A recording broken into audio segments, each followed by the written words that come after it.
ரத்த சோகைங்க அனீமியா அப்படின்னு சொல்கிற ப்ராப்ளம் நம்ம நிறைய பேருக்கு இருக்குது. இந்த ரத்த சோகை குணமாவதற்கு என்ன செய்யலாம்? ரத்த சோகை உங்களுக்கு நிறைய பேருக்கு ஹீமோகுளோபின் லெவல் ரொம்ப குறைச்சலாக, பெண்களுக்கு அதிகமாக இந்த ரத்த சோகை ஏற்படுவதற்கான காரணங்கள் என்ன? இப்போ பொதுவாக பார்த்தோம்னா மால் நியூட்ரிஷன் அப்படின்னு சொல்லலாம். நம்ம உடல்ல போதுமான அளவு சத்துக்கள் இல்லாததுனால இந்த அனிமியா அப்படின்னு சொல்ற ரத்த சோகை நிறைய பேர். அனிமியான்னு சொல்ற ரத்த சோகை குணமாவதற்கு நம்ம என்னென்னங்க பண்ணலாம்? பேசிக்கா இதை உணவுலேயே நம்ம சரி.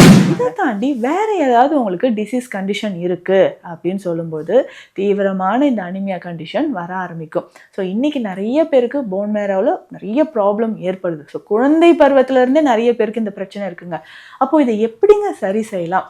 அப்போது உணவு முறையில் கட்டாயம் நீங்கள் இதெல்லாம் எடுத்துக்கிட்டாதான் கிடுகிடுன்னு நமக்கு ஹீமோகுளோபின் லெவல் இன்க்ரீஸ் ஆகும் அப்படின்னு சொல்லலாம்.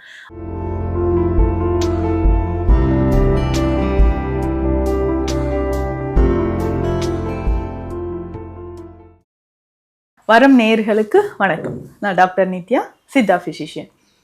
ரத்த சோகைங்க அனீமியா அப்படின்னு சொல்கிற ப்ராப்ளம் நம்ம நிறைய பேருக்கு இருக்குது. இந்த ரத்த சோகை குணமாவதற்கு என்ன செய்யலாம்?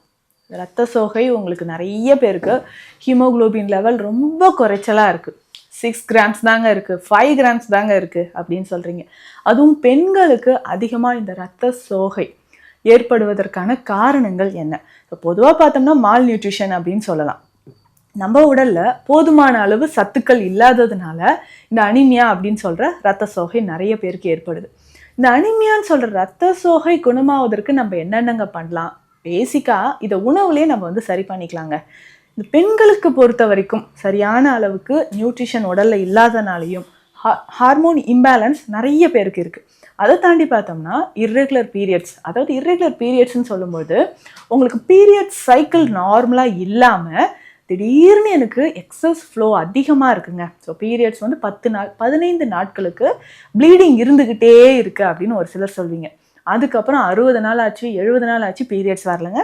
திடீர்னு ஒரு நாள் பீரியட்ஸ் வருது, அதிகமாக எக்ஸஸ் ப்ளீடிங் இருக்குது. இந்த மாதிரி இர்ரெகுலர் பீரியட்ஸோட அதிகமான ப்ளீடிங் இருந்ததுனாலும் நமக்கு என்ன ஆகுதுன்னா ரத்த சோகை அப்படின்ற ஒரு பிரச்சனை ஏற்படுது.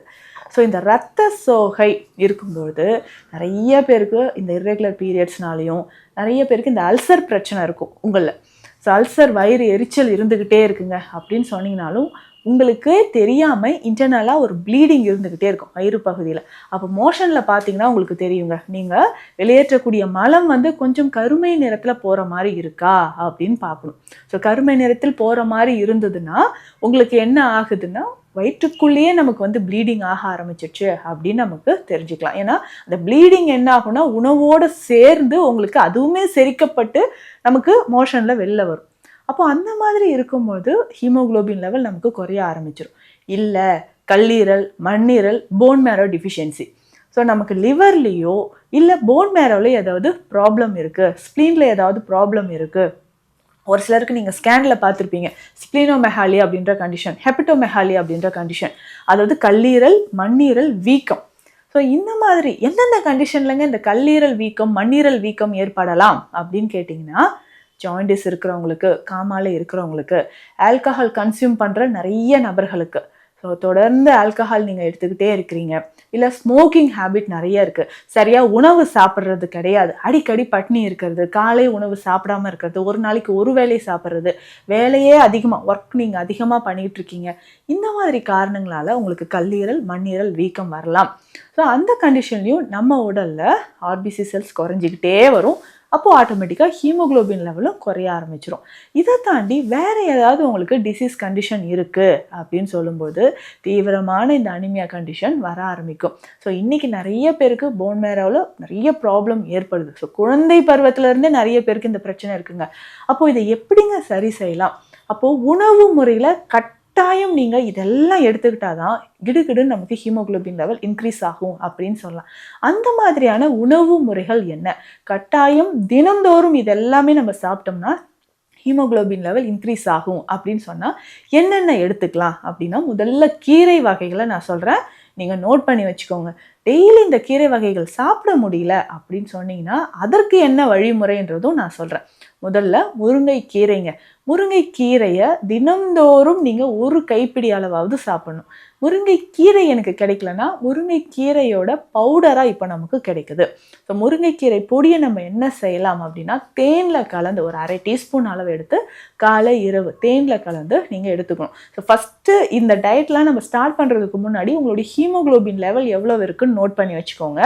உங்களுடைய வெயிட் எவ்வளோ இருக்குன்னு நோட் பண்ணி வச்சுக்கோங்க. கரெக்டாக 30 டேஸ் 30 நாட்கள் கழித்து திரும்பவும் ஹீமோகுளோபின் லெவலை நீங்கள் செக் பண்ணி பாருங்களேன். கட்டாயமாக 2லிருந்து 5 கிராம் வரைக்கும் நமக்கு இன்க்ரீஸ் ஆகிருக்கும். அப்போது முருங்கைக்கீரை பொடியை 1/2 ஸ்பூன் அளவுக்கு தேனில் கலந்து காலை அல்லது இரவு 2ல் ஏதாவது வந்து காலை நேரத்தில் நீங்கள் சாப்பிட்டுக்கோங்க. இல்லை சூப் மாதிரி சாப்பிடலாம், இல்லை நீங்கள் இட்லி தோசை செஞ்சு சாப்பிட்றோம் அப்படின்னா அதனோட சேர்த்து சாப்பிட்லாம்.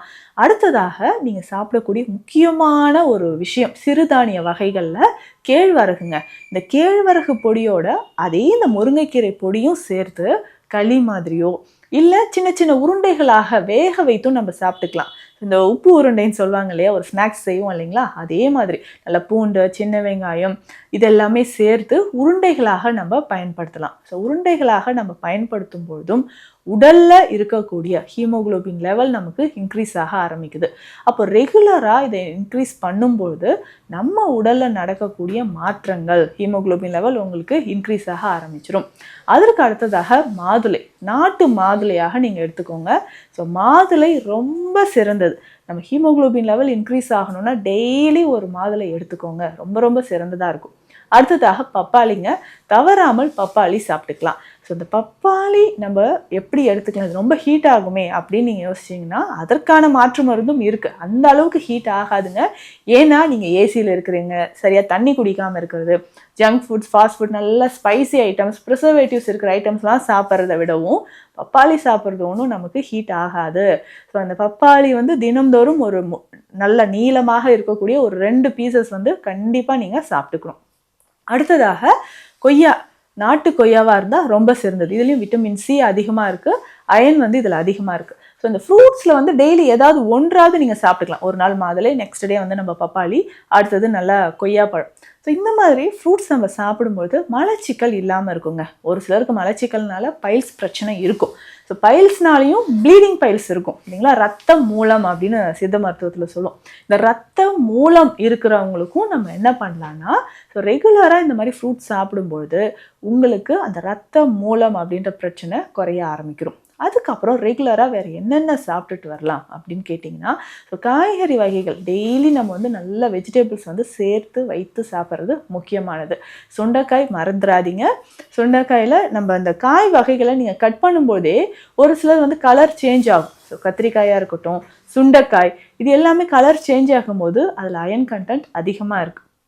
அதை வந்து நீங்கள் ரெகுலராக எடுத்துக்கலாம். சித்த மருத்துவத்தில் சுண்டை வற்றல் சூரணம் அப்படின்ற ஒரு மருந்தே இருக்குங்க. இந்த சுண்டை வற்றல் சூரணம் நீங்கள் பயன்படுத்தும் பொழுது உடலில் ஏற்படக்கூடிய மாற்றம் அப்படின்னு சொல்லும்பொழுது அந்த ஹீமோகுளோபின் லெவல் நமக்கு நல்லாவே இன்க்ரீஸ் ஆக ஆரம்பிக்கும். ஸோ சுண்டை வற்றல் சூரணம் நீங்கள் பயன்படுத்தலாம். அதே மாதிரி மருந்து வகைகளில் நெய் மருந்துகள் நிறைய இருக்குங்க. சித்த மருத்துவத்தில் நெய் மருந்துகள் இருக்குது. கரிசாலை நெய் இருக்குது, கரிசாலை கற்பம் இருக்குது. அடுத்ததாக மாதுளை மணப்பாகு அப்படின்ற ஒரு மருந்து இருக்குது. இந்த கரிசாலை நெய்லாம், கரிசலாங்கண்ணியை பற்றி நமக்கு நல்லாவே தெரியும். நல்ல ஒரு அயன் கண்டென்ட் இருக்கக்கூடிய காயக்கற்ப மூலிகை. ஸோ காலை இரவு 2 வேளையும் ஒரு ஸ்பூன் ஃபுல்லாக நம்ம வந்து கரிசாலை நெய் நம்ம பயன்படுத்திக்கிட்டே வரலாம். அவ்வளோ அயன் இதில் இருக்குது. ஸோ ஹேர் ஃபால் இருக்குது, தைராய்டு இஷ்யூஸ் இருக்குது, ஹீமோகுளோபின் இன்க்ரீஸ் ஆகணும் அப்படின்னாலும் நீங்கள் வந்து இதை பயன்படுத்திக்கலாம். ஸோ கரிசாலை நெய் ரொம்ப ரொம்ப ரொம்ப முக்கியமானது. ஸோ இந்த மாதிரி நெய் வகை மருந்துகளும் நம்ம பயன்படுத்தலாம். மாதுளை மணப்பாகு பயன்படுத்தலாம். அவ்வளவு வந்து இரும்பு சத்து நிறைஞ்சு இருக்கக்கூடியது. ஸோ இது எல்லாமே எடுக்கும்பொழுது பீரியட்ஸ் இர்ரெகுலராக இருந்தாலும் ரெகுலர் ஆகிடும். ஸோ ஒயிட் டிஸ்சார்ஜ் இருக்கா, அது சரியாயிடும். ஸோ ரெகுலராக இது எல்லாமே நம்ம ஃபாலோ பண்ணிட்டு வரும்பொழுது உடலில் ஹீமோகுளோபின் லெவல் நமக்கு நல்லாவே இன்க்ரீஸ் ஆகுது. ஸோ தொடர்ந்து இந்த உணவு முறைகளை ஃபாலோ பண்ணுங்கள். இதை தாண்டி வேறு ஏதாவது ப்ராப்ளம் இருந்தாலும் அதற்கேற்ற சித்த மருந்துகள் எடுக்கும்போதும் நமக்கு ஹீமோகுளோபின் லெவல் நமக்கு இன்க்ரீஸ் ஆக ஆரம்பிக்கும். ஸோ இந்த மாதிரி பயனுள்ள மருத்துவ தகவல்களுக்கு நம்ம பேஜை ஃபாலோ பண்ணுங்கள். சித்த மருத்துவம் தொடர்பான மருத்துவ ஆலோசனைகளுக்கு ஸ்க்ரீனில் இருக்கிற நம்பருக்கு காண்டாக்ட் பண்ணுங்கள். நன்றி.